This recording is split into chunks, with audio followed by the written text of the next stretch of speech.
नमस्कार मेरे प्यारे साथियों, मैं मनीष कुमार आप लोग का स्वागत करता हूं अपना यूट्यूब चैनल जीएस एनालिसिस पे।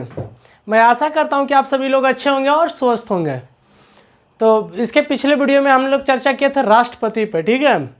तो थोड़ा चलिए उस पर थोड़ा सा रिवीजन कर लेते हैं, उसके बाद हम लोग स्टार्ट करते हैं कि राष्ट्रपति का वोट वैल्यू। हम लोग देख चुके थे कि राष्ट्रपति का चुनाव किस तरह से होता है। आज हम लोग स्टार्ट करेंगे कि राष्ट्रपति का वोट वैल्यू, ठीक है, कि उसका वोट का वैल्यू क्या होता है। तो थोड़ा सा हम लोग रिवीजन कर लेते हैं, ठीक है।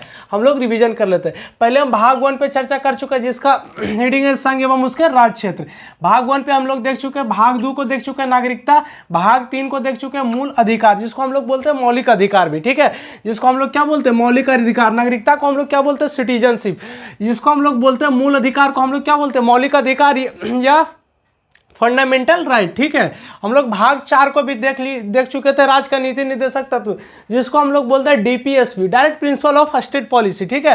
भाग 4A को भी हम लोग चर्चा पिछले वीडियो में कर चुके हैं जिसको हम लोग बोलते हैं क्या मौलिक कर्तव्य, फंडामेंटल ड्यूटीज, ठीक है। तो आज हम लोग देखेंगे आर्टिकल 52 से आर्टिकल 52 हम पिछले वीडियो में आर्टिकल 52, 53, 54 देख चुके हैं, ठीक है। तो 54 का कुछ जो बच गया था उसको थोड़ा सा देखेंगे और आज हम लोग आर्टिकल चर्चा करेंगे आर्टिकल 54 से लेकर 60 तक। आर्टिकल 54 से लेकर हम लोग आज चर्चा करेंगे 60 तक। तो आर्टिकल 52 में क्या बोला गया था कि राष्ट्रपति का पद जो भारत में होगा क्या है राष्ट्रपति का पद। अनुच्छेद 52 में बोला गया कि एक भारत में क्या होंगे राष्ट्रपति होंगे और उनके क्या होंगे पद होंगे, राष्ट्रपति का क्या होंगे पद होंगे। अनुच्छेद 53 में बोला गया कार्यपालिका, अनुच्छेद 53 में क्या बोला गया कार्यपालिका जिसको हम लोग बोलते हैं एग्जीक्यूटिव, जिसको हम लोग बोलते हैं एग्जीक्यूटिव, ठीक है, एग्जीक्यूटिव, जिसमें इसमें कार्यपालिका का प्रमुख हेड कौन रहता है, प्रमुख हेड कौन रहता है प्रधानमंत्री। जो वास्तविक हेड रहते हैं वो कौन रहते हैं प्रधानमंत्री, लेकिन औपचारिक हेड कौन रहते हैं ऑफिशियल हेड कार्यपालिका का कौन रहते हैं और ये राष्ट्रपति रहते हैं। कौन रहते हैं राष्ट्रपति। तो कार्यपालिका का ऑफिशियल हेड कौन है राष्ट्रपति है, लेकिन इसका जो वास्तविक हेड है वो कौन है वो प्रधानमंत्री है। कौन है प्रधानमंत्री। समझिए राष्ट्रपति एक नाम का हेड है, लेकिन भारत में जितने भी काम होते हैं जो विदेशी संबंध की नीति जो भी है वो किनके नाम पे होते हैं राष्ट्रपति के नाम पे। विदेशी जितनी भी नीति हो पॉलिसी हो बिजनेस हो जो भी चलता है किनके नाम पे राष्ट्रपति के नाम पे। तो कार्यपालिका के हेड कौन होते हैं राष्ट्रपति होते हैं, लेकिन वास्तविक हेड कौन होते हैं प्रधानमंत्री होते हैं, ठीक है, जिसको हम लोग तो कार्यपालिका को हम लोग क्या बोलते हैं एग्जीक्यूटिव, ठीक है, एग्जीक्यूटिव, ठीक है। अब हम लोग चर्चा करें अनुच्छेद 54 पे। अनुच्छेद 54 पे बोला गया था राष्ट्रपति का निर्वाचन, जो राष्ट्रपति का चुनाव कैसे होगा, ठीक है। इसमें बोला गया राष्ट्रपति का निर्वाचन। तो राष्ट्रपति का निर्वाचन में क्या था अनुच्छेद 54 क्या बोला गया राष्ट्रपति का निर्वाचन। तो इसका चुनाव कौन करवाता है राष्ट्रपति का जो निर्वाचन है उनका चुनाव कौन करवाता है निर्वाचन आयोग करवाता है। राष्ट्रपति का चुनाव कौन करवाता है निर्वाचन आयोग करवाता है, ठीक है। उसमें कौन कौन से व्यक्ति वोट डालते हैं जो निर्वाचक मंडल का सदस्य है, जैसे कि लोकसभा राज्यसभा और विधानसभा। विधान परिषद इसमें कभी भी वोट नहीं डालेंगे, ठीक है। विधान परिषद क्या करेंगे इसमें वोट नहीं डालेंगे। विधान परिषद कितने राज्यों में 7 राज्यों में, कितने राज्यों में 7 राज्यों में। तो विधान परिषद क्या करेंगे इसमें वोट नहीं डालेंगे। तो इसमें कौन कौन वोट डालेंगे लोकसभा वोट डालेंगे राष्ट्रपति के चुनाव में, राज्यसभा वोट डालेंगे और कौन डालेंगे विधानसभा, ठीक है, जिसको हम लोग बोलते हैं संसद, जिसको हम लोग क्या बोलते हैं संसद। इसमें क्या है दो राज्यसभा में जो मनोनीत होकर सदस्य आते हैं, जो राज्यसभा में जो मनोनीत होकर जो भी सदस्य आएंगे वो क्या करेंगे राष्ट्रपति के चुनाव में वोट नहीं करेंगे, ठीक है। तो यहाँ राज्यसभा में कितने मनोनीत सदस्य हैं 2 मनोनीत सदस्य। राज्यसभा में कितने मनोनीत सदस्य हैं 2 मनोनीत सदस्य, ठीक है, जो राष्ट्रपति के द्वारा चुना जाता है। किसके द्वारा राष्ट्रपति के द्वारा चुना जाता है। और राज्यसभा में कितने मनोनीत सदस्य 12 मनोनीत सदस्य। कितने 12 मनोनीत सदस्य। ये कौन कौन सा क्षेत्र से आते हैं 12 मनोनीत सदस्य। तो ये खेल से आते हैं, शिक्षा से आते हैं, विज्ञान से क्षेत्र से आते हैं, गाना बजाना क्षेत्र से आता है, ठीक है। और जो ये 2 मनोनीत सदस्य है वो एंग्लो इंडियन है। कौन है एंग्लो इंडियन। तो एंग्लो इंडियन किसको कहते हैं तो थोड़ा सा इधर हमको मिटाकर देख लीजिए आप एंग्लो इंडियन। तो एंग्लो इंडियन हम उसके बोलते हैं Anglo Indian, Anglo Indian. Anglo Indian हम उसको बोलते हैं जो यूरोप का व्यक्ति जो भारत पे पहले शासन किया था। यूरोप का व्यक्ति जो भारत पे पहले क्या किया था शासन किया था। कहाँ का व्यक्ति यूरोप का विदेशी व्यक्ति, ठीक है, यूरोप का जो भारत पे पहले क्या किया था शासन किया था। लेकिन देश आज़ाद होने के बाद 1947 में जब देश आज़ाद हुआ तो यूरोप के व्यक्ति क्या क्या किया था, जो हमारे देश पे यूरोप के लोग शासन कर रहे थे तो वो क्या किए थे, भारतीय महिलाओं से क्या किए थे, विवाह कर लिए थे। ठीक है, वो भारतीय महिलाओं से क्या किए, विवाह कर लिए। और वहाँ पर जो उनका बाल बच्चा पैदा हुआ, जब हमारा देश आज़ाद होने लगा, ठीक है, जब हमारा देश आज़ाद होने लगा तो यूरोपियों ने क्या किया कि वो भारत छोड़कर वापस यूरोप में चला गया। कहाँ छोड़कर, भारत छोड़कर यूरोप में चला गया। लेकिन उसका जो छोटका बाला बचवा था वो क्या हुआ, उसको भारत में ही छोड़ दिया, अपना बीवी को भी कहाँ छोड़ दिया, भारत में छोड़ दिया। लेकिन जो ये व्यक्ति था वो कहाँ चला गया, यूरोप में चला गया। जो इसका बाल बच्चा हुआ उसको हम लोग क्या बोलते हैं, एंग्लो इंडियन। उसको हम लोग क्या बोलते हैं, एंग्लो इंडियन। तो हम एंग्लो इंडियन क्या बोलेंगे, जो आज़ादी, जो गुलामी के समय में जो यूरोप के व्यक्ति भारत को आकर क्या किया था, गुलाम बनाया था। ठीक है, और जब भारत मेरा आज़ाद होने लगा था, जब भारत आज़ाद हुआ 1947 में, ठीक है, उसका बाद क्या हुआ, जो व्यक्ति छोड़कर चला गया, जो उनके बाल बच्चे, उनको हम लोग क्या बोलते हैं, एंग्लो इंडियन। उनको क्या बोलते हैं, एंग्लो इंडियन। ठीक है, तो आप एंग्लो इंडियन देख चुके हैं, तो एंग्लो इंडियन आप समझ गए होंगे कि एंग्लो इंडियन हम किसको बोलते हैं। ठीक है, तो इनका चुनाव, जो राष्ट्रपति का चुनाव होता है वो किस टाइप में होता है, अप्रत्यक्ष रूप में होता है। कैसे होता है, अप्रत्यक्ष रूप में, मतलब कि राष्ट्रपति को हम डायरेक्ट नहीं चुनते। जिनको हम डायरेक्ट चुनते हैं उनको हम क्या बोलते हैं, प्रत्यक्ष। जिनको हम डायरेक्ट चुनते हैं उनको हम क्या बोलते हैं, प्रत्यक्ष। जैसे कि प्रधानमंत्री का चुनाव कैसे होता है, प्रत्यक्ष रूप में होता है। कैसे होता है, प्रत्यक्ष रूप में।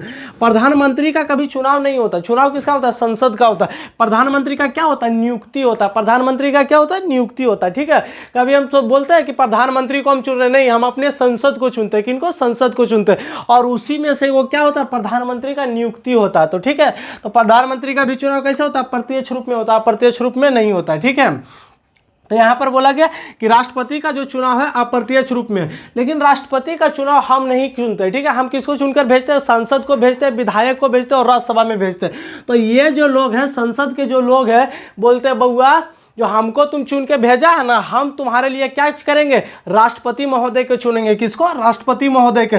जो हमको तुम चुन के भेजा, हम किनको चुनेंगे, तुम्हारे लिए हम राष्ट्रपति महोदय को चुनेंगे। जो तुम इनको नहीं चुनेगा, हमको कौन, तुम हमको चुन लिया था, हम किनको चुनेंगे, राष्ट्रपति महोदय को। ठीक है, तो लोकसभा किनको चुनते हैं, लोकसभा, राज्यसभा और विधानसभा राष्ट्रपति महोदय को चुनते हैं। राष्ट्रपति महोदय को जनता नहीं चुनते। ठीक है, इनका जो चुनाव होता है एकल संक्रमणीय और अनुपातिक प्रणाली द्वारा होता है। ठीक है, जो राष्ट्रपति का चुनाव होता है एकल संक्रमणीय और अनुपातिक प्रणाली, जिसको हम लोग बोलते हैं प्रेफरेबल वोट, जिसको हम लोग बोलते हैं प्रेफरेबल वोट। ठीक है, तो प्रेफरेबल वोट हम लोग किसको बोलते हैं, तो बात के माने देखिए, जैसे कि रिवीजन थोड़ा सा हम लोग कर लेते हैं। प्रेफरेबल वोट, जैसे कि ए कोई व्यक्ति है, ठीक है, बी कोई व्यक्ति और सी कोई व्यक्ति, ये क्या है, मेंबर है। क्या है, मेंबर है। बात के माने कोई ए व्यक्ति है और ये बी कैंडिडेट और सी कैंडिडेट। तो मुखिया के चुनाव में क्या होता है कि जैसे कि आप कोई भी व्यक्ति को, ये मुखिया का है तो ये बैगन छाप है, आलू है, टमाटर है, धनिया है, पुदीना है, तो यहाँ पे क्या करें, आप इस पे सब पे मोहर लगा दीजिएगा। क्या होगा, ये वोट वोकस माना जाएगा, इस वोट का क्या हो जाएगा, वैल्यू नहीं रहेगा। लेकिन राष्ट्रपति का चुनाव में क्या होता है, राष्ट्रपति को चुनाव में आपको हर जितने कैंडिडेट खड़ी है उनको सबको आपको चुनना है। अगर राष्ट्रपति महोदय ए है, बी है, सी कैंडिडेट है, ठीक है, 3 कैंडिडेट खड़ी है, तो आपको 1 नंबर में किनको चुनना, ए को चुनना है, ए को चुनिए, फिर 2 नंबर में किनको चुनना, सी को चुनना है, फिर 3 नंबर में किसको चुनना, बी नंबर में किसको चुनना, 3 नंबर में। तो आपको यहाँ पे सबको चुनना पड़ता है, तो उसको हम लोग क्या बोलते हैं, अनुपातिक प्रणाली। उसको हम लोग क्या बोलते हैं, अनुपातिक प्रणाली। ठीक है, तो यहाँ पे आपको ना कि सिर्फ एक मेंबर को चुनना रहता है, आपको यहाँ बारी बारी से सबको चुनना रहता है। लेकिन आप उनको किस नंबर पे देखना चाहते हैं, आप उस राष्ट्रपति महोदय को जिनको बैठाना चाह रहे हैं, आप उनको कि कौन सा नंबर पे देखना चाहते हैं। ठीक है, तो आप हो सकता है कि 3 नंबर को भी 1 नंबर में चुन सकते हैं, अगले कैंडिडेट आएगा 2 नंबर को भी 1 नंबर में चुन सकता है। तो राष्ट्रपति का चुनाव अनुपातिक प्रणाली द्वारा होता है। कैसे, अनुपातिक प्रणाली। इनकी जो चरण है, राष्ट्रपति का चुनाव होगा तो कितने चरण में होते हैं, तो इनकी जो चरणों की संख्या है उम्मीदवारों की संख्या पर डिपेंड करती है। ठीक है, यहाँ पर बोला गया जो राष्ट्रपति की चरणों की संख्या वो किनके, उम्मीदवारों की संख्या पर डिपेंड करती है। ठीक है, तो यहाँ पे हम लोग क्या करते हैं, एक रिवीजन कर चुके हैं। अब हम लोग देखेंगे कि बोलते हैं कि राष्ट्रपति महोदय का वोटिंग कौन कौन लोग करते हैं। ठीक है, राष्ट्रपति महोदय का वोटिंग कौन कौन लोग करते हैं, और हम लोग बोलते हैं कि राष्ट्रपति महोदय का 8 लाख वोट मिल गया, 10 लाख वोट मिल गया, तो इनको कैंडिडेट बहुत कम है और इनको 8-10 लाख वोट कैसे मिल जाता है। ठीक है, इनको 8 वोट कैसे मिल जाता है। ठीक है, इनको 8 से 10 लाख वोट कैसे मिल जाता है, बोलता है राष्ट्रपति महोदय के 8 से 10 लाख इनको वोट मिला। तो लोकसभा में भी उतना पूरा भारत में सीट नहीं है, राज्यसभा में भी नहीं है, और विधानसभा में भी उतना सीट नहीं है, तो इनको 8 लाख वोट कैसे मिलता है। तो चलिए इनका वोट वैल्यू अब हम लोग देखते हैं। ठीक है, तो इनको अगर नोट डाउन नहीं किया तो थोड़ा सा नोट डाउन कर लीजिएगा इनको। अब हम लोग देख रहे हैं केंद्र शासित, ठीक है। अब हम लोग देख रहे हैं क्या, केंद्र शासित प्रदेश। अच्छा, केंद्र शासित प्रदेश के जो लोग हैं वो क्या करेंगे, राष्ट्रपति के चुनाव में भाग लेंगे या नहीं लेंगे, ठीक है। तो क्या बोला गया, केंद्र शासित प्रदेश, क्या है, केंद्र शासित प्रदेश। जो केंद्र शासित प्रदेश के लोग हैं वो क्या करेंगे, राष्ट्रपति चुनाव में भाग लेंगे या नहीं लेंगे। तो जिस केंद्र शासित प्रदेश में क्या है, विधानसभा, वहाँ के केंद्र शासित प्रदेश क्या करेंगे, चुनाव में, राष्ट्रपति के चुनाव में भाग लेंगे। जैसे कि दिल्ली है, तो दिल्ली में क्या है, विधानसभा। पुडुचेरी में क्या है, विधानसभा। जम्मू कश्मीर में भी विधानसभा है, ठीक है। जम्मू कश्मीर में भी क्या है, विधानसभा है, ठीक है। तो ये सब क्या है, केंद्र शासित प्रदेश है। क्या है, केंद्र शासित प्रदेश है। पहले जम्मू कश्मीर केंद्र शासित प्रदेश नहीं हुआ करता था, तो अब क्या है, जम्मू कश्मीर केंद्र शासित। जहाँ जहाँ केंद्र शासित प्रदेश में विधानसभा, वो विधानसभा केंद्र शासित प्रदेश भी क्या करेंगे, राष्ट्रपति के चुनाव में भाग लेंगे, ठीक है। वो क्या करेंगे, राष्ट्रपति के चुनाव में भाग लेंगे। अच्छा, केंद्र शासित प्रदेश को अच्छा ऐसे क्यों बनाया गया, जिसका प्रशासन डायरेक्ट केंद्र करती है, मतलब जिसका प्रशासन डायरेक्ट राष्ट्रपति के हाथों में होती है, ठीक है। तो जो बोला गया कि केंद्र शासित प्रदेश में उसको रखा गया, केंद्र शासित प्रदेश में उस स्टेट को रखा गया, ठीक है, जो दूर दराज के एरिया है। जैसे कि यहाँ पे अंडमान निकोबार है, जैसे यहाँ पर अंडमान निकोबार है, ठीक है। अब यहाँ से दिल्ली से शासन प्रशासन चल रहा है, यहाँ समझिए दिल्ली है, दिल्ली से शासन प्रशासन चल रहा है, तो इस पर यहाँ पे नज़र रखना उतना मतलब अथी नहीं होगा, ठीक है। तो यहाँ पर अगर मुख्यमंत्री ला देगा तो क्या करेगा, मुख्यमंत्री अपने मर्जी से काम करने लगेगा। तो कल के डेट में मुख्यमंत्री कहेगा नहीं, हम अलग हो जाएंगे, अलग हम दूसरा देश के साथ चल जाएंगे। तो यहाँ पर क्या हुआ, कल के डेट में ये क्या करेगा, हो सकता है अंडमान निकोबार बगावत कर। इसीलिए बोला गया कि जो दूर दराज का एरिया है ना, उसको कहाँ रख दिया गया, केंद्र शासित प्रदेश में। मतलब उसका डायरेक्ट कहाँ से शासन चलेगा, दिल्ली से शासन चलेगा, ठीक है। उसका कहाँ से चलेगा, दिल्ली से। तो अब बोला गया दिल्ली भी क्यों केंद्र शासित प्रदेश है। तो यहाँ पर क्या बोला गया, जैसे कि दिल्ली, ठीक है। तो बोला गया कि दिल्ली में क्या, दिल्ली भी एक क्या केंद्र शासित प्रदेश है, लेकिन वहाँ भी क्या है, विधानसभा। तो बोला गया कि जहाँ जहाँ ज़्यादा जनसंख्या, बोला गया जहाँ जहाँ क्या है, ज़्यादा जनसंख्या, वहाँ पर क्या है, विधानसभा। जिस एरिया में कोई भी, जैसे कि कोई भी केंद्र शासित प्रदेश में कोई भी क्या है, केंद्र शासित प्रदेश है, ठीक है।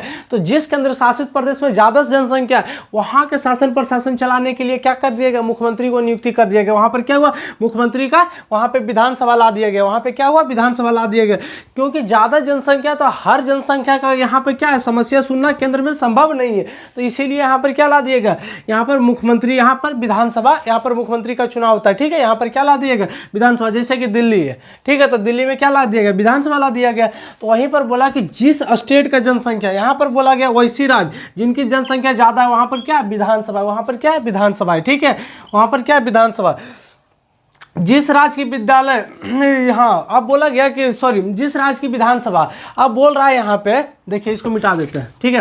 अब बोल रहा है यहाँ पे कि जिस राज्य की विधानसभा भंग हो जाए, मतलब केंद्र शासित प्रदेश के भी क्या है, लोग भाग ले सकते हैं राष्ट्रपति चुनाव में, ठीक है। लोग नहीं, मतलब यहाँ जो विधानसभा का सदस्य होंगे, जो विधानसभा का सदस्य क्या होंगे, जो दिल्ली या फिर पुडुचेरी या फिर जम्मू कश्मीर के भी क्या है, जो विधानसभा के लोग हैं, वो क्या करेंगे, राष्ट्रपति के चुनाव में भाग लेंगे। किनके चुनाव में, राष्ट्रपति के चुनाव में क्या करेंगे, भाग लेंगे। लेकिन यहाँ पर बोला गया कि अगर किसी राज्य का विधानसभा भंग हो जाए, क्या बोला गया, जिस राज्य की विधानसभा भंग हो जाए, राष्ट्रपति के चुनाव में क्या होंगे, वो भाग नहीं लेंगे। जैसे कि बात की मानिए, महाराष्ट्र का क्या हुआ, विधानसभा भंग हो गया, ठीक है। महाराष्ट्र का क्या हुआ, विधानसभा भंग हो गया। अगर यहाँ पे विधानसभा भंग हो जाती है, ठीक है, तो यहाँ पर क्या होता है कि ये राज्य जो है राष्ट्रपति का जिस टाइम समझ लीजिए कि यहाँ पर महाराष्ट्र का विधानसभा भंग हो गया और इसी टाइम राष्ट्रपति का चुनाव होने वाला है, ठीक है। इसी टाइम क्या होने वाला है, राष्ट्रपति का चुनाव होने वाला। तो इसी टाइम अगर राष्ट्रपति का चुनाव होने वाला और विधानसभा भंग हो गया, तो उस राज्य का विधानसभा क्या करेगी, राष्ट्रपति का चुनाव में भाग नहीं लेंगी। राष्ट्रपति के चुनाव में क्या होगी, भाग नहीं लेगी। राष्ट्रपति का चुनाव हर हाल में 6 महीना के अंदर हो जाना चाहिए, ठीक है। अगर किसी भी राष्ट्रपति को 5 साल पूर गया, अगर किसी राष्ट्रपति को अपने पद पर क्या हुआ, अपने पद पर 5 साल क्या हुआ, पूर गया, ठीक है। अपने पद पर 5 साल कोई राष्ट्रपति का पूर गया और राष्ट्रपति का कार्यकाल क्या है, समाप्त होने वाला है, कार्यकाल क्या है, समाप्त होने वाला। इस बीच में अगर कोई विधानसभा भंग हो जाती है तो क्या होगी, उसके 6 महीने के अंदर चुनाव हो जाना चाहिए, ना कि ये विधानसभा भंग हो गई है तो क्या होगा, उसके लिए चुनाव नहीं रुकेगी। 6 महीने के हर हाल क्या है, अंदर राष्ट्रपति का चुनाव हो जाएगी। तो यहाँ पर बोला गया कि जिस राज्य की विधानसभा भंग हो जाएगी, राष्ट्रपति के चुनाव में क्या है, भाग वो नहीं लेंगे, ठीक है। अब हम लोग यहाँ पे देख रहे थे वोट वैल्यू, अब हम लोग यहाँ पे क्या देख रहे थे, वोट वैल्यू। थोड़ा सा इसको मिटा देते हैं। अब हम लोग यहाँ पे क्या देख रहे थे, वोट वैल्यू, कि बोलते हैं कि हमको जैसे कि कोई भी राष्ट्रपति था, हम बोलते हैं कि उनको 8 लाख वोट कैसे मिला, ठीक है, 8 लाख वोट कैसे मिला, 10 लाख वोट कैसे मिला, ठीक। तब हम वो चीज़ देखेंगे कि वोट वैल्यू क्या होता है, कि राष्ट्रपति की इतनी वोट कैसे मिलती है, इतनी वोट कैसे मिलती है। तो जैसे कि समझ लीजिए विधानसभा, ये क्या है, विधानसभा, ये लोकसभा, ये राज्यसभा। तो यहाँ पर बोला गया कि विधानसभा, यहाँ पर क्या है, एमएलए। तो बोला गया कि विधानसभा, बोला वोट वैल्यू कैसे निकलता है, तो बोला गया विधानसभा उस राज्य की कुल जनसंख्या, बोला गया ये एक विधानसभा बराबर क्या है, उस राज्य की कुल जनसंख्या, ठीक है, उस राज्य की कुल जनसंख्या। जैसे कि कोई विधानसभा में 250 सीट है, कोई राज्य में विधानसभा में कितने सीट है, 250 सीट है, कोई विधानसभा में कितने सीट है, 500 सीट है। तो हर विधानसभा की अपनी क्या क्या है, अलग अलग सीटें हैं, ठीक है, अलग अलग सीटें। हम एक बात के माने लेके चल रहे हैं, ठीक है। तो यहाँ पे कोई विधानसभा में क्या है, उसकी जनसंख्या पे डिपेंडेंट करती है। तो एक विधानसभा में क्या बोला गया, यहाँ पर कुल विधानसभा, यहाँ पर क्या बोला गया, जनसंख्या, यहाँ पर बोला गया जनसंख्या बटे विधानसभा गुने 1000, विधानसभा गुने 1000, ठीक है। तो बोला गया राज्य की कुल जनसंख्या, क्या बोला गया कि उस राज्य की कुल जनसंख्या, बोला कि एक विधानसभा बराबर उस राज्य की क्या है, कुल जनसंख्या, क्या है, कुल जनसंख्या बटे विधानसभा सीट, क्या बोला गया, विधानसभा सीट गुने 1000। तो यहाँ पर बोलिए, समझ लीजिए महाराष्ट्र है, अगर कोई महाराष्ट्र की जनसंख्या कितना है, 10 करोड़ है, महाराष्ट्र की जनसंख्या कितना है, 10 करोड़, और उस महाराष्ट्र राज्य में विधानसभा सीटें कितना है, 250 है, और उसको गुना हमको कितना से कर देना, 1000 से गुना कर देना। तो वोट वैल्यू निकालने के लिए क्या किया जाता है कि विधानसभा, क्या बोला गया, विधानसभा, ठीक है, उसका क्या है, टोटल पूरा जनसंख्या, उसके बाद क्या है कि विधानसभा सीट गुने 1000। तो यहाँ पर बोला गया कि किसी राज्य की, महाराष्ट्र राज्य की जनसंख्या कितना, 10 करोड़ है, और उसका सीट कितना, 250 है, उसको हम क्या किए, 1000 से गुना कर दिए। फॉर्मूला 1000 फॉर्मूला में, ये कहाँ, फॉर्मूला में, ठीक है, फॉर्मूला में 1000 है, ठीक है। तो यहाँ पर क्या किया, 1000 के से गुना कर दिया। तो अब इसको ऊपर नीचे हम लोग क्या करेंगे, काट देंगे, 3 जीरो से 3 जीरो कट गया, 1 जीरो से यहाँ कट गया। अब हम इसको 25 से भागा कर दीजिए 10,000, ठीक है, 25 से भागा 10,000 कर दीजिएगा तो लगभग 400 के लगभग आ जाएगा, 400 के लगभग आ जाएगा, कितने लगभग आ जाएगा, 400 के लगभग आ जाएगा, ठीक है। तो अब हमको यहाँ पे क्या करना है कि एक विधानसभा में कितना जनसंख्या है, 400 जनसंख्या है, मतलब एक सीट पे कितनी जनसंख्या है, 400। अब हमको क्या करना है, कितने सीट की जनसंख्या निकल गई, 1 सीट का, कितना, 1 सीट का, ठीक है, कि एक सीट पर कितनी जनसंख्या, 400 जनसंख्या। अब हमको निकाल देना है कितना, 250 सीट का, अब हमको निकाल देना है 250 सीट, अब गुने 400, तो बराबरी कितना हो जाएगा, बराबरी कितना हो जाएगा, इकाई दहाई सैकड़ा हजार, एक सेकेंड यहाँ पे लिख देते हैं, 3 4 5, कितना हो जाएगा, लगभग ये 1 लाख हो जाएगा। देख लीजिए, फिर से गुना करके यहीं पर आप देख लीजिएगा, 400 गुने 250, ठीक है, यहाँ पे गुना करके देख लीजिएगा, 400 गुने 250, तो ये कितना हो जाएगा, लगभग 10 लाख के लगभग हो जाएगा, ठीक है, ये कितना हो जाएगा, 10 लाख के। आप देख लीजिएगा कैलकुलेशन करके, ठीक है। तो यहाँ पर आप देख चुके हैं कि विधानसभा, यहाँ पर क्या बोला गया, विधानसभा, यहाँ पर क्या है, विधानसभा की कुल जनसंख्या बटे विधानसभा के सीट गुने 1000। तो यहाँ पर कोई विधानसभा की सीट कितनी है, 250, ऊपर जनसंख्या एक एग्जैक्ट मानिए कि कट के बराबर आ जाए, उतना क्या है, कट के बराबर आ जाए, तो 1 ही लाख होगा शायद। तो यहाँ पर क्या कट के बराबर हो जाते हैं, 3 जीरो से 3 जीरो कट गया, 25 का 100, मतलब 400 गुने कितना हो गया, 250 गुने 400 कर दीजिए, तो इतना आ जाएगा, ठीक है। इतना अगर आ जाता है कट के, तो बोला गया कि एक सीट पर 400 जनसंख्या है, तो 250 सीट पर कितनी है, इतनी जनसंख्या, इसी का क्या है, वोट वैल्यू निकाला जाता है। तो इसी को लेकर बोला जाता है कि एक विधानसभा में इतनी वोट पड़ा, राष्ट्रपति को क्या बोला जाता है कि एक विधानसभा में क्या हुआ, इतनी वोट पड़ा, राष्ट्रपति को 10 लाख वोट पड़ा। तो 10 लाख वोट उसको नहीं पड़ता, एक विधानसभा में कितनी है, जैसे यूपी है, तो यूपी में 400 प्लस सीट है, जैसे बिहार में तो 243 सीट है, तो यहाँ पे क्या होगा, इसकी कुल जनसंख्या होगा, ठीक है, इसको क्या होगा, कुल जनसंख्या, इसका काउंटिंग होगा, तब इसका बोला जाता है कि एक विधानसभा में कितनी जनसंख्या है, उसके हिसाब से यहाँ पर क्या किया जाता है, राष्ट्रपति का चुनाव का यहाँ पे क्या होता है, काउंटिंग होता है, ठीक है। तो आप इतना समझ चुके हैं, चलिए इसको नोट डाउन कर लीजिएगा। अब हम लोग देखते हैं मेंबर ऑफ पार्लियामेंट का, ठीक है, कि मेंबर ऑफ पार्लियामेंट का कैसे मतलब वोट का ये काउंटिंग होता है, ठीक है। तो इसमें बोला गया कि कुल एमएलए का वोट, इसमें बोला गया क्या, कुल एमएलए का वोट, उसमें बोल रहा था कि एमएलए की जनसंख्या जो उसका विधानसभा, उसका क्या बोल रहा था, उसका कुल जनसंख्या, ठीक है, उसका कुल जनसंख्या प्लस विधानसभा सीट गुने जो उतना गुने कितना है 1000 था, वो तो गुने कितना था 1000, ठीक है। तो इसमें बोल रहा है कि एमपी वाले में बोल रहा है कि एमपी का वोट वैल्यू कैसे निकाला जाता है राष्ट्रपति के चुनाव। तो इसमें बोल रहा है कुल एमएलए का वोट, और बोल रहा है कि कुल एमपी, कुल मेंबर ऑफ पार्लियामेंट, ठीक है, जिसको हम लोग बोलते हैं। और उसमें मेंबर ऑफ पार्लियामेंट में बोला लोकसभा प्लस राज्यसभा, ठीक है। यहाँ पर बोला कुल एमएलए का वोट, ठीक है। यहाँ पर बोला गया कि उस एमएलए, कुल एमएलए का जितना एमएलए उनका क्या है, कुल एमएलए का वोट। और उसमें बोला यह कुल लोकसभा और राज्यसभा क्या है, लोकसभा और राज्यसभा, ठीक है, लोकसभा और राज्यसभा सीट, ठीक है। तो यहाँ बोला गया कि एक संसद का वोट जो निकल कर आता है, एक संसद का वोट वैल्यू आता है 708, एक संसद का वोट वैल्यू कितना आता है 708, ठीक है। तो यहाँ पर बोला गया कि एमपी का क्या है, कुल एमएलए का वोट गुने कुल MP plus Lok Sabha plus Rajya Sabha. कुल एमपी में कौन कौन आते हैं, लोकसभा प्लस राज्यसभा, ठीक है। उसका बाद बोला संसद का जो वोट वैल्यू निकल कर आता है वो कितना आता है 708। और बोला गया कि राष्ट्रपति का चुनाव, जब राष्ट्रपति का चुनाव होता है तो उसमें क्या होता है कि जब आप राष्ट्रपति का चुनाव लड़िएगा तो उसमें क्या होगा, 15,000 रुपया जो है, 15,000 रुपया आपसे क्या होगा, जमानत राशि के रूप में लिया जाएगा। कितना, 15,000 रुपया, ठीक है। 15,000 रुपया आपको क्या होगा, एक जमानत राशि के रूप में आपसे जमा करवाया जाएगा, तब भी आप चुनाव लड़ सकते हैं जाके। और आप बोला गया कि 1/6 वोट नहीं लाते हैं, 1/6 वोट अगर आप नहीं लाते हैं उस चुनाव में तो आपका क्या होगा, जमानत राशि जब्त हो जाएगी। क्या हो जाएगी, जब्त हो जाएगी। तो राष्ट्रपति चुनाव लड़ने से पहले, क्योंकि राष्ट्रपति पद की क्या है, एक गरिमा है, उनका पहले चुनाव लड़ने से पहले उनका क्या होगा कि 15,000 रुपया जमा करना पड़ता है। जमा बैंक पैसा कहाँ होता है, ये आरबीआई में होता है। कहाँ होता है, आरबीआई में होता है, ठीक है। ये पैसा जमा कहाँ होता है, आरबीआई में होता है। तो यहाँ पर बोला गया कि जमानत राशि आपको क्या होगा, राष्ट्रपति चुनाव लड़ने से पहले जमानत राशि आपको जमा करनी पड़ेगी, कितना, 15,000। और उसका अगर 1/6 वोट आपको नहीं मिला तो ठीक है, उसका क्या होगा, जमानत राशि जब्त हो जाएगा। जैसे कि 1/6 वोट है, 60 वोट, अगर 60 वोट कोई व्यक्ति को पड़ा, कितना वोट पड़ा, 60 वोट, ठीक है। अगर 60 वोट कोई व्यक्ति को पड़ा और आपका 1/6 है तो इसको भागा दे दीजिए, कितना, आपको 10 वोट आना चाहिए। कितना वोट मिलना चाहिए, 10 वोट मिलना चाहिए, ठीक है। तो अगर 60 वोट पड़ा तो आपको अगर 10 वोट नहीं मिलता तो क्या होगा, आपका जमानत राशि जब्त हो जाएगी, ठीक है। यहाँ पर क्या बोला गया, आपको जमानत राशि जब्त हो जाएगी। तो अब हम लोग आर्टिकल अगले पे हम लोग चर्चा कर रहे हैं, ठीक है। यहाँ तक नोट डाउन कर लीजिएगा। अब हम लोग चर्चा कर रहे हैं आर्टिकल 56 पे, ठीक है। अब हम लोग चर्चा कर रहे हैं आर्टिकल 56 को। आर्टिकल 56 बोला गया कि राष्ट्रपति का कार्यकाल, आर्टिकल 56 क्या बोला गया, राष्ट्रपति का कार्यकाल। तो राष्ट्रपति का कार्यकाल कितने होंगे, 5 वर्ष। राष्ट्रपति का कार्यकाल कितने होंगे, 5 वर्ष। कितने, 5 वर्ष, ठीक है। 5 वर्ष कब से कब तक होंगे, जब राष्ट्रपति अपने पद पर बैठेंगे, ठीक है। जब राष्ट्रपति क्या करेंगे, अपने पद पर बैठेंगे, ठीक है।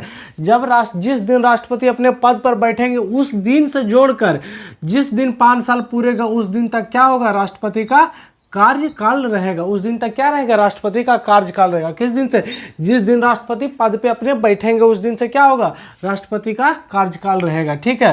राष्ट्रपति अगर चाहेगा तो बीच में भी अपने क्या कर सकता है, त्याग पत्र दे सकता है। क्या दे सकता है, त्याग पत्र दे सकता है, ठीक है। राष्ट्रपति अगर चाहेगा तो बीच में भी क्या दे सकता है, त्याग पत्र ये त्याग पत्र दे सकता है, ठीक है। या फिर राष्ट्रपति को महाभियोग चलाकर हटाया जा सकता है। क्या, महाभियोग, ठीक है। महाभियोग चलाकर क्या कर सकता है, संसद द्वारा हटाया जा सकता है।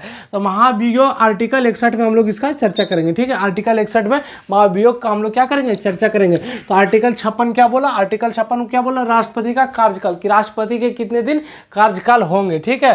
तो आर्टिकल 56 इस पर चर्चा किया। तो राष्ट्रपति का कार्यकाल कितने होंगे, 5 ईयर, ठीक है।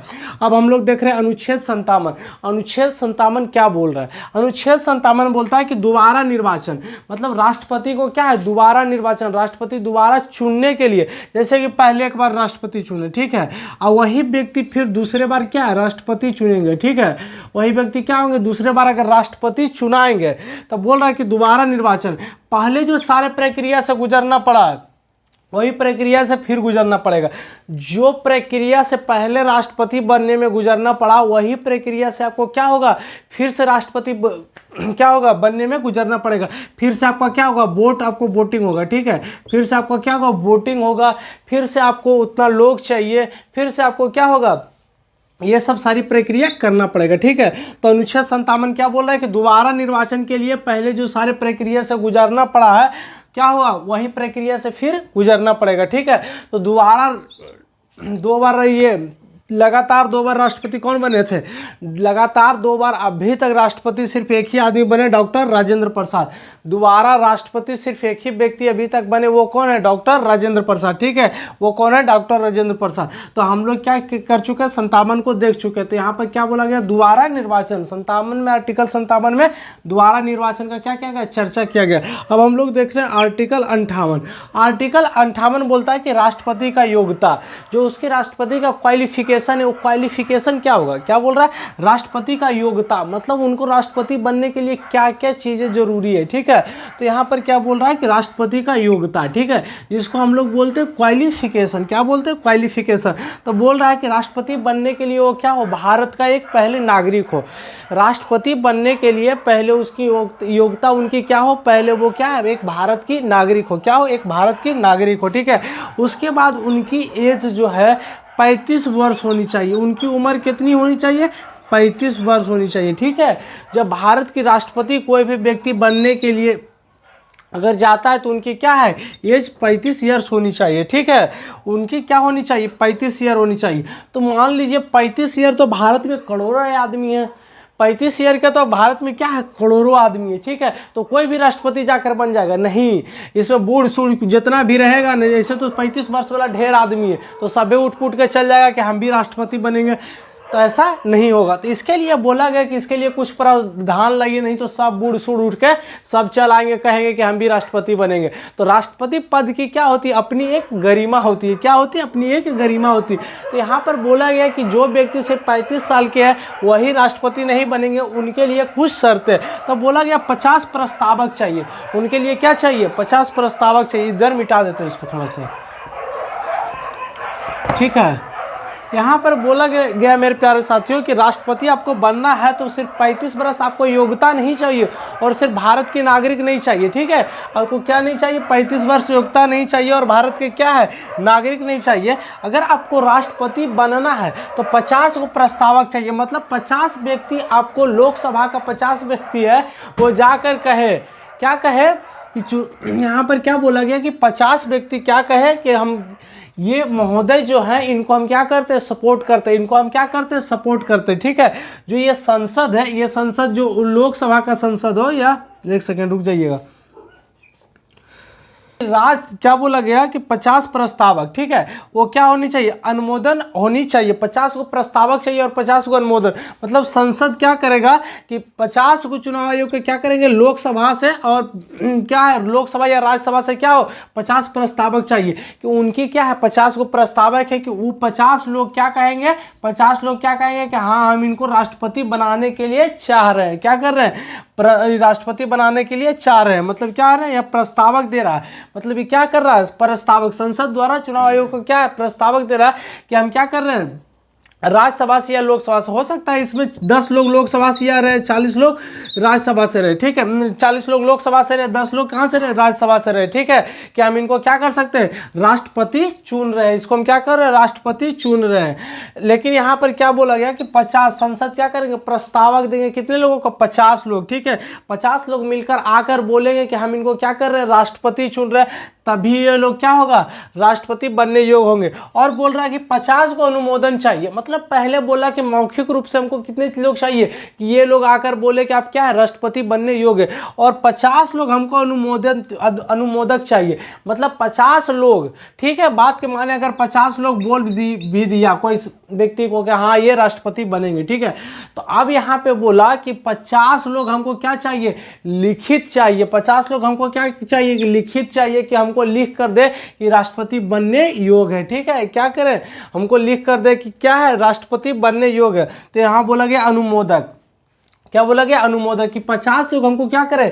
कि लिख कर दे ये क्या है? राष्ट्रपति बनने योग्य है, ये व्यक्ति राष्ट्रपति बन सकता है। मतलब वही 50 लोग नहीं देंगे, मतलब अलग 50 लोग देंगे। क्यों अलग? ये नहीं कि यही 50 लोग दे देंगे, नहीं, लोकसभा से भी अलग 50 लोग रहेंगे, राज्यसभा से भी अलग 50 लोग रहेंगे। हो सकता है कि 40 लोग लोकसभा से रहे, 10 लोग राज्यसभा से रहे, या 40 लोग राज्यसभा से रहे, 10 लोग लोकसभा से रहे। ठीक है, तो ये हो सकता है। ये क्या हो सकता है? हो सकता है, लेकिन सॉरी, ये हो सकता है, लेकिन ऐसा नहीं होगा। तो मतलब टोटल राष्ट्रपति को चुनाव में खड़ी होने के लिए कितने लोग चाहिए? 100 लोग चाहिए, ठीक है। और उनकी आयु कितनी होनी चाहिए? 35 वर्ष होनी चाहिए। और योग्यता क्या होनी चाहिए? भारत की नागरिक होनी चाहिए। क्या है? भारत की नागरिक होनी चाहिए। अच्छा, चुनाव लड़ने के लिए, ठीक है, एक सेकेंड, चुनाव लड़ने के लिए इसको क्या होता है कि जमानत राशि के रूप में 15,000 रुपया इनको क्या करना पड़ता है? जमा करना पड़ता है, ठीक है। 15,000 रुपया क्या करना पड़ता है? जमा करना पड़ता है आरबीआई के पास।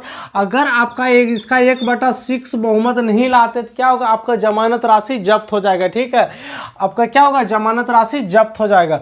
तो आज हम लोग कहाँ चर्चा कर चुके हैं? आर्टिकल 56 कर चुके हैं, आर्टिकल 57 कर चुके हैं, ठीक है। यहाँ पर क्या बोला गया? दोबारा निर्वाचन। आर्टिकल 56 में क्या बोला गया कि राष्ट्रपति का कार्यकाल, जो राष्ट्रपति का क्या कार्यकाल होंगे और कितने दिनों तक होंगे, ठीक है। और आर्टिकल 57 में कितना बोला गया? दोबारा निर्वाचन। अगर राष्ट्रपति दोबारा चुनाव में खड़ी होता तो वही राष्ट्रपति जो उसके लिए पहले प्रक्रिया हुआ था वही प्रक्रिया से सारा गुजरना पड़ेगा, ठीक है। और अनुच्छेद 58 में क्या बोला गया कि राष्ट्रपति की योग्यता, मतलब उनकी क्या क्या योग्यता है। तो उनका क्या क्या योग्यता है? तो भारत का पहला तो भारत का क्या होना चाहिए? नागरिक होना चाहिए। और दूसरा उनकी एज 35 वर्ष होनी चाहिए। और क्या है? 50 प्रस्तावक, 50 अनुमोदक होना चाहिए, ठीक है। जो 50 अनुमोदक जो है वो लिखित रूप में अपनी क्या करे? अपनी लिखित रूप में दे कि हाँ ये राष्ट्रपति बनने योग्य है। तो चलिए यहीं पर क्या होता है? मेरा वीडियो समाप्त होता है। यहीं पे क्या होता है? मेरा क्लास समाप्त होता है। अब हम लोग आर्टिकल 59, 60, 61, 62 अगले वीडियो में चर्चा करेंगे। थोड़ा सा टेक्निकल इशू के कारण हम लोग नहीं चर्चा कर पाए, ठीक है। तो चलिए, वीडियो अच्छा लगा तो लाइक करें, शेयर करें दोस्तों के साथ और हमारे चैनल को सब्सक्राइब करें। Thank you.